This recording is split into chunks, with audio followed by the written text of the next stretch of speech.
لائیں کہیں کہ ہمارا رب اللہ ہے، پھر اس پر جم جائیں۔ ان پر فرشتوں کا نزول ہوتا ہے، نہ کوئی غم کرو نہ خوف، خوشیاں مناؤ جنت کی جس کا تم سے وعدہ کیا گیا تھا۔ اللہ کی ربوبیت پر اطمینان جب انسان کو ہو جاتا، میرا رب اللہ ہے، ربی اللہ، انسان کے لیے نہ کوئی کھٹکا، نہ کوئی خطرہ، نہ کوئی خوف، نہ کوئی حزن۔ جو کچھ ہو رہا ہے کس کے اذن سے ہو رہا ہے؟ اللہ کے اذن سے۔ اللہ کے اذن کے بغیر پتہ تک نہیں ہلتا۔ یہ کوئی اندھا بہرا مادہ نہیں ہے جس سے مجھے کوئی خوف ہو۔ اندھا بھینسا چلا آ رہا ہو اس سے تو ڈرنے کا ہر انسان کو ڈرنا چاہیے، نہ معلوم کس کو ٹکر مار دے۔ لیکن نہیں، اس کائنات کو چلانے والا ایک سمیع و بصیر خدا ہے۔ وہ جو میرا دوست ہے، میرا ولی ہے۔ اللہ ولی الذین آمنوا یخرجہم من الظلمات الی النور۔ اللہ اہل ایمان کا ولی ہے، ساتھی ہے، پشت پناہ ہے، مددگار ہے، حمایتی ہے۔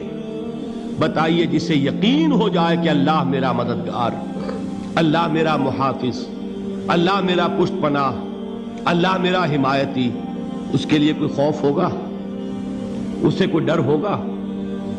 میں مثال دیا کرتا ہوں ایک بہت سادہ پنجاب کے دیہات کی۔ وہ بڑا چودھری ہے اور کوئی غریب کسان ہے۔ اس غریب کسان کے جانوروں کو ہر وقت اندیشہ ہوگا چوری کا، کوئی میری بھینس کھول کر نہ لے جائے، کوئی میرا بیل کھول کر نہ لے جائے۔ لیکن جس کے بارے میں یہ سب کو معلوم ہو کہ وہ جو بڑا چودھری ہے وہ اس کا دوست ہے، اس کی بچیا کو کوئی خوف ہوگا؟ اس کی بھینس پر کوئی ہاتھ ڈالے گا؟ اسے کوئی اندیشہ ہوگا؟ نہیں۔ کیوں؟ کہ وہ بڑا چودھری، بڑا اس کا یہاں کا سردار، جاگیردار، سب کو معلوم ہے وہ میرا دوست ہے، کوئی میرے خلاف اقدام نہیں کر سکتا۔ اس دنیا میں یہ چھوٹی سی بات اگر آپ کے دلی اطمینان اور سکون کا باعث بن سکتی ہے تو ذرا تصور کیجئے۔ میں لفظ تصور استعمال کروں گا صرف اس لیے کہ اس کا ہم جس کو کہتے ہیں ادراک اور شعور کر نہیں سکتے، اگر کے ساتھ کر سکتے۔ اگر یقین ہو کہ اللہ میرا مددگار اور یقین ہو کہ اللہ ہر آن میرے ساتھ ہے، پھر کوئی خوف، کس کا خوف؟ کوئی شے اللہ سے بالا تر ہے؟ کوئی قوت اس سے زیادہ طاقتور ہے؟ کوئی اس کے ارادے کو بدلنے والا ہے؟ کوئی اس کی مشیت کے آڑے آنے والا ہے؟ یہی بات ہے جو حضور نے فرمائی۔ یہ ایمان کا حاصل ہے لب لباب، کہ دیکھو اچھی طرح اس بات کو ذہن نشین کر لو، اگر تمام انسان مل کر تمہیں کوئی نقصان پہنچانا چاہے نہیں پہنچا سکتے، مگر جو کچھ اللہ نے لکھ دیا ہو، اور تمام انسان مل کر تمہیں کوئی نفع پہنچانا چاہے نہیں پہنچا سکتے، مگر وہ شے جو اللہ نے طے کر دی۔ آپ پھر میں کہوں گا ذرا طاری کیجئے، اسے فرض کیجئے، اسے سوچئے۔ اگر اس حدیث پر ہمارا دل ٹھکا ہوا ہو تو کسی سے ڈر ہوگا؟ یہ مجھے نقصان نہ پہنچا دے، یہ میری رپورٹ خراب نہ کر دے، یہ میری انکریمنٹ نہ رکوا دے، یہ میرا یہ نہ بگاڑ دے، یہ میرے یہ نقصان نہ پہنچا دے۔ اس کا ڈر، اس کا ڈر، اس کا خوف، اس کی خوشامد، اس کے لیے جا کر طرح طرح سے اپنی عزت نفس کو ذلیل کروانا اس کے سامنے، یہ سب کچھ کیوں کرتا ہے انسان؟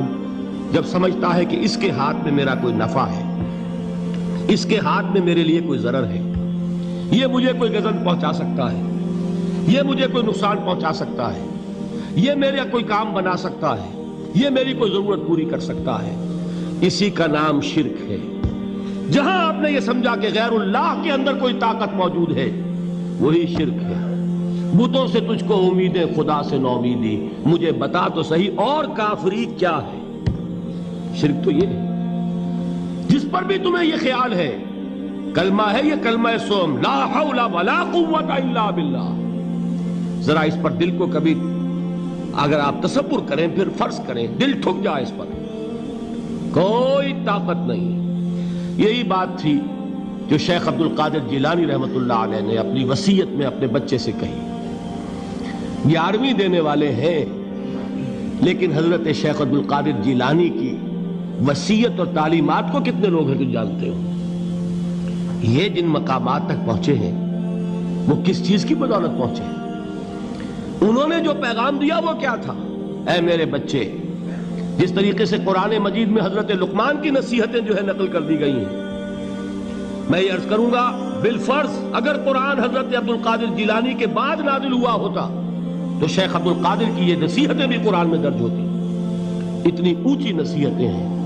اے میرے بچے، اس حقیقت کو ذہن نشین کر لے، لا فاعل فی الحقیقت ولا مؤثر الا اللہ.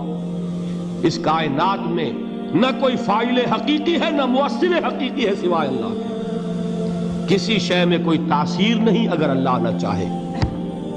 آگ جلا نہیں سکتی اگر اللہ نہ چاہے. پانی ڈبو نہیں سکتا اگر اللہ نہ چاہے. زہر ہلاک نہیں کر سکتا اگر اللہ نہ چاہے. کوئی چیز فائدہ نہیں پہنچا سکتی اگر اللہ نہ چاہے. تو در در پہ کیوں سر جھکاتے ہو؟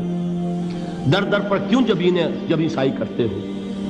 سب کے سامنے کیوں ہاتھ پھیلاتے ہو؟ ایک اللہ سے مانگو. ایک اللہ کے سامنے زمین پر اپنی جبین رکھو. لا فاعل فی الحقیقت ولا مؤثر الا اللہ. نظر آتا ہے ہمیں کہ پانی پیاس بجھا دیتا ہے. پیاس بجھانے کی صلاحیت پانی میں نہیں ہے، اللہ کے اذن سے. کھانا بھوک مٹا دیتا ہے، بھوک مٹانے کی صلاحیت کھانے میں نہیں ہے، اذن رب میں. دیکھیے یہی یقین تھا. حضرت موسیٰ علیہ السلام کا واقعہ یاد کیجئے. سامنے سمندر آ گیا ہے، قوم دیکھتی ہے پیچھے کہ گرد و غبار کا طوفان ہے. معلوم ہوا کہ فرعون اپنے لشکر سمیت آ گیا ہے. لشکر جب چلتا تھا تیز رفتاری کے ساتھ تو گرد و غبار کا جو طوفان اٹھتا تھا اس کا تصور کیجئے. اور لمحہ بلمحہ وہ قریب آ رہا ہے. پوری قوم نے کیا کہا؟ اے موسیٰ انا لمدرکون، اے موسیٰ ہم کو پکڑے گئے. قرآن مجید نے تو یہاں وہ باتیں نہیں لکھی ہے، لیکن تورات میں یہ درج ہے کہ بنی اسرائیل جھگڑنے لگے، دست و گریبان ہو گئے موسیٰ کے ساتھ. موسیٰ ہمیں یہاں مروایا لا کر، اس سے تو ہم ہی بہتر تھے. وہاں کھانے کو ملتا تھا، زندگی تو تھی، بیگار ہم کر رہے تھے، موت تو نہیں تھی. اب جو کچھ ہوگا اس کا تصور کرو، جس طریقے سے ہمارے ٹکڑے اڑائے جائیں گے. تو لڑ رہے ہیں حضرت موسیٰ علیہ السلام سے. یہ تورات کی تفصیل ہے. قرآن میں صرف اتنا آیا ہے، پریشان ہو کر انہوں نے کہا انا لمدرکون، موسیٰ ہم تو پکڑے گئے. اس وقت موسیٰ کا جواب کیا ہے؟ کلا ان معی ربی سیہدین. نہیں، میرے ساتھ میرا رب ہے، وہ راستہ دے گا.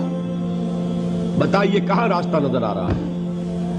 یہ ہے ایمان بالغیب. راستہ نظر نہ آئے تب اللہ پر یقین ایمان ہے. جیب میں پیسے ہوں اور تب دل کو اطمینان ہے تو ایمان کس پر ہوا؟ پیسے پر، اللہ پر نہیں. جب وسائل و ذرائع نہ ہو اور پھر یقین ہو کہ اللہ مسبب الاسباب ہے، وہ اسباب کا پابند نہیں ہے، وہ اسباب کا محتاج نہیں ہے، اسباب اس کے محتاج ہیں. اگر یہ یقین ہے تو اللہ پر ایمان ہے. یہ نہیں ہے تو تمہارا ایمان اسباب پر ہے، وسائل پر ہے، ذرائع پر ہے، مادیات پر ہے، اللہ پر نہیں. اس وقت کہاں راستہ تھا؟ کوئی راستہ تھا؟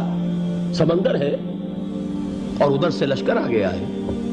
کلا ان معی ربی سیہدین. اب دیکھیے ایمان کہہ دینا آسان ہے، ہوا معکم اینما کنتم، جہاں کہیں بھی تم ہوتے ہو اللہ تمہارے ساتھ ہوتا ہے. لیکن اس کا یقین قائم ہو جائے تو زمین و آسمان کا فرق واقع ہو جائے.